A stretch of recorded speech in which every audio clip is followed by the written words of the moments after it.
Praise the Lord. அருமையான கர்த்தருடைய பிள்ளைகளே, இந்த காலை வேளையில் ஆண்டவராகிய இயேசு கிறிஸ்து ஒரு வார்த்தையை தெளிவாய் கற்றுக் கொடுக்கிறார். அந்த வார்த்தை என்னவென்று கேட்கும் பொழுது, எத்தனையோ பிள்ளைகள் வியாதியில் மரித்து போகிறார்கள், சஞ்சலத்தில் மரித்து போகிறார்கள், அநேக பாடுகளை சுமந்து கொண்டு மரித்து போகிறார்கள். அவர்களுக்கு ஆயுசு இருக்கும் பொழுது, வருஷங்கள் இருக்கும் பொழுது, நாட்கள் இருக்கும் பொழுது பாதியில் அவர்களுடைய முடிவை தேடிக் கொள்கிறார்கள். இதற்கு காரணம் என்ன தெரியுமா? அவருடைய வார்த்தையை சரியாய் கிரயமாய் கேட்காதனால் இப்படிப்பட்ட காரியங்கள் நடந்து கொண்டிருக்கிறது. ஒரு வேத வசனம் தெளிவாய் கிரயமாய் கற்றுக் கொடுக்கிறது. அந்த வசனத்தை வாசித்து பாருங்களேன்.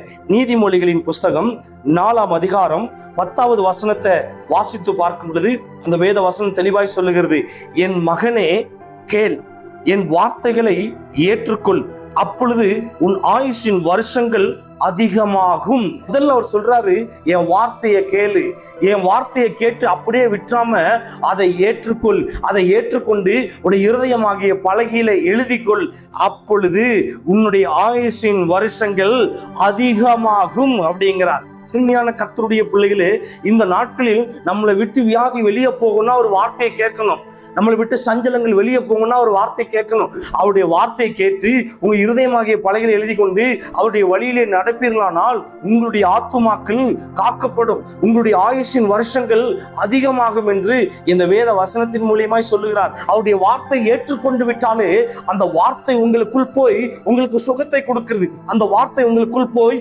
மாற்றத்தை கொடுக்கிறது, அந்த வார்த்தை உங்களுக்குள் போய் உங்களை மேன்மைப்படுத்துகிறது, அந்த வார்த்தை உங்களுக்குள் போய் சமாதானத்தை கொடுக்கிறது, அந்த வார்த்தை உங்களுக்குள் போய் ஆறுதலை கொடுக்கிறது, அந்த வார்த்தை உங்களுக்குள் போய் இளைப்பாறுதலை கொடுக்கிறது. அதற்குத்தான் அவர் சொல்லுகிறார், நீ எவ்வளவு பாடுபட்டாலும் சரி, எவ்வளவு வியாதியில கடந்தாலும் சரி, மரணம் படுக்கையில கடந்தாலும் சரி, உடைய ஆயுசு நாட்கள் முடிஞ்சு போச்சுன்னு சொல்லி படுத்திருந்தாலும் சரி, அவருடைய வார்த்தையை நீ ஏற்றுக்கொள்ளும் பொழுது கர்த்தருடைய ஜீவனை பாதுகாக்கிறார் என்று இந்த வேதம் தெளிவாய் சொல்லுகிறது.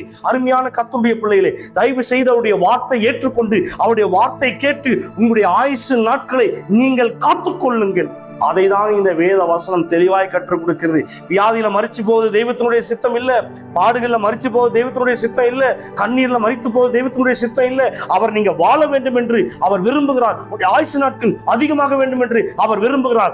ஆயுசு நாட்கள் அதிகமாக அவர் விரும்புகிறார் என்றால் அவர் வார்த்தையை கேட்க நீங்கள் விரும்பி பாருங்கள், நிச்சயமாய் உங்களுடைய ஆயுசு நாட்கள் நீடித்திருக்கும் என்று கர்த்தர் வாக்கு கொடுக்கிறார். இந்த வேத வசனத்தின் பிரகாரம் அவருடைய வார்த்தை கேட்டு உங்களுடைய குடும்பத்தில் ஒவ்வொருவரும் உடைய ஆயுசை காத்துக் கொள்ளுங்கள். கர்த்தர் இந்த வேத வசனத்தின் பிரகாரம் ஆசீர்வதிப்பாராக.